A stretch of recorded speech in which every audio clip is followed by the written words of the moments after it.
হঠাৎ তালেবানের দাপটে সামরিক উত্থান, ইসলামী খিলাফতের নতুন বার্তা।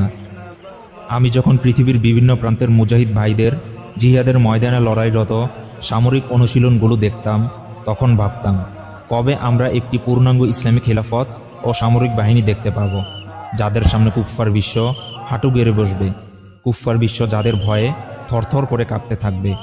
আলহামদুলিল্লাহ, এখন বৈশ্বিক জিহাদের অবস্থা দেখে মনে হচ্ছে হয়তো খুব শীঘ্রই সেই দিনটি আমরা দেখতে পাব, ইনশাআল্লাহ। কিন্তু হঠাৎ করে তালেবানদের এত উচ্চমানের সামরিক মহড়ার ভিডিও প্রকাশের উদ্দেশ্য কী? আল হিজরা কর্তৃক প্রকাশিত এই ভিডিওতে দেখা যায় তালেবানদের অত্যাধুনিক উচ্চমানের মহড়া, যা দেখে মনে হয় কোনো হলিউড সিনেমার অ্যাকশন দৃশ্যাবলী দেখানো হচ্ছে। যেই সামরিক মহড়া কয়েক বছর আগেও সাধারণ মানুষ মুজাহিদদের কাছ থেকে কল্পনাও করতে পারেনি।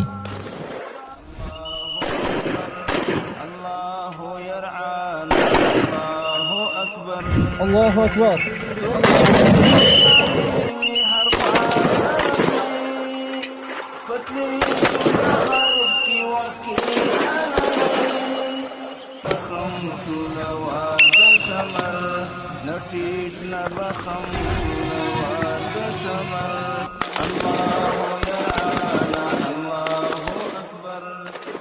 বিগত ২০ বছর ধরে ইমারতে ইসলামিয়া আফগানিস্তানের জানবাজ তালেবান মুজাহিদিন, ক্রুসেডার আমেরিকা, ন্যাটো জোট ও তাদের মিত্র কাবুল বাহিনীর বিরুদ্ধে অত্যন্ত সাহসিকতার সাথে লড়াই করে আসছে। সেই সময় থেকেই তারা কুফফার ও কাবুল বাহিনীর বিরুদ্ধে তাদের পরিচালিত অভিযান ও জিহাদি ময়দানের ওপর বিভিন্ন ভিডিও ও ডকুমেন্টারি তৈরি করে আসছে। এসব প্রকাশনা তারা তাদের অফিসিয়াল আল ইমারা, আল হিজরা ও মানবাউল জিহাদ স্টুডিওগুলোতে প্রকাশ করে আসছে। এসব ভিডিওগুলোতে খুব আকর্ষণীয়ভাবে জিহাদের বাস্তবতা, সামরিক অনুশীলন ও মুজাহিদদের কাটানো সময়গুলো তুলে ধরা হয়। এসব ভিডিওর মাধ্যমে সাধারণ মানুষ মুজাহিদদের ব্যাপারে তাদের ভুল ধারণাগুলো বুঝতে পারে এবং তাগুতি মিডিয়ার মিথ্যা প্রচারণাগুলোর বাস্তবতা সম্পর্কে জানতে পারে। আলহামদুলিল্লাহ, মুজাহিদদের ট্রেনিংয়ে অনেক নতুনত্ব এসেছে। বর্তমানে তারা অনেক উন্নত মানের প্রশিক্ষণ নিচ্ছে, যা দেখে কুফফারদের ভিতর জ্বালা পোড়া শুরু হয়ে গেছে।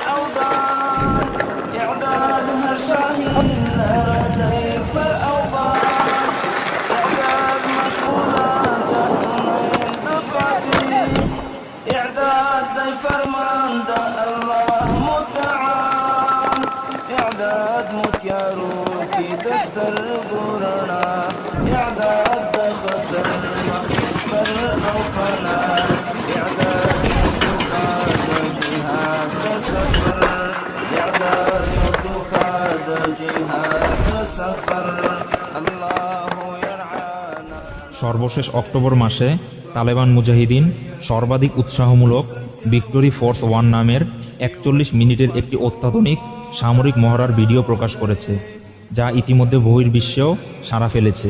আন্তর্জাতিক মিডিয়াগুলোও এটি নিয়ে রিপোর্ট তৈরি করেছে। এখন প্রশ্ন হলো, হঠাৎ করে তালেবান কেন এত উন্নতমানের প্রশিক্ষণ নিচ্ছে এবং তার ভিডিও প্রকাশ করছে? নিশ্চয়ই তালেবানের এ ধরনের মহড়া ও সামরিক বাহিনীর ভিডিও প্রকাশের পিছনে কোনো গুরুত্বপূর্ণ বার্তা রয়েছে। যেমন এর কয়েকটি উদ্দেশ্য এমন হতে পারে: ১. সামরিক বাহিনীকে শক্তিশালী করা। একটি ইসলামী খেলাফত ও তার প্রতিরক্ষার জন্য প্রয়োজন একটি শক্তিশালী সামরিক বাহিনী, আর এই লক্ষ্যে ইসলামী ইমারত তাদের সামরিক মহড়ার ব্যবস্থা করেছে। ২. শত্রুকে ভয় দেখানো। সামরিক মহড়ার মাধ্যমে তালেবানরা শত্রুদের মাঝে ভয় তৈরি করছে, যেন তালেবান বিরোধীরা লড়াই না করে পালিয়ে যেতে ও আত্মসমর্পণ করতে বাধ্য হয়, এবং পাশাপাশি অন ইসলামিক রাষ্ট্রগুলো যেন কোনো আগ্রাসী সিদ্ধান্ত নেওয়ার আগে ভেবেচিন্তে নেয়। ৩. কাবুল প্রশাসনের ওপর চাপ সৃষ্টি করা, যেন তারা ইসলামী রাষ্ট্র প্রতিষ্ঠায় তালেবানদের সকল শর্ত মেনে নেয়।